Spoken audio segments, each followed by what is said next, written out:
अच्छा लगता है ना भाई। हाँ मेरे भाई, बहुत मजा आता है। मेहमान होते जब जाते हैं बहुत बुरा लगता है। तो कह रहा हूँ भाई, क्या बोलते हो तुम?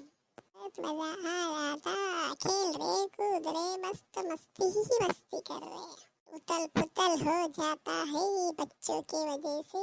तुझे उल्लू बनाया 2 साल की है बोल के, वो तो 16 की है। बढ़िया घूमे फिरे होंगे। नहीं क्या है, बुआ की बेटी है तो घूमने तो जाएंगे सब मिलके। उल्लू कहीं का उल्लू, तो तुम भी उल्लू। उल्लू का दोस्त उल्लू, गधे का दोस्त गधा।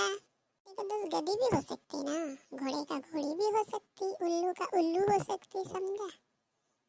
बढ़िया है। वीडियो अच्छी लगे लाइक करो, शेयर करो, कमेंट करो। हैप्पी दिवाली। खत्म। गुड गुड गुड भैया, ये बार की दिवाली बहुत अच्छी है। Good good. क्या कहूँ, कुछ नहीं कह सकता, कहना क्या, सुनना क्या।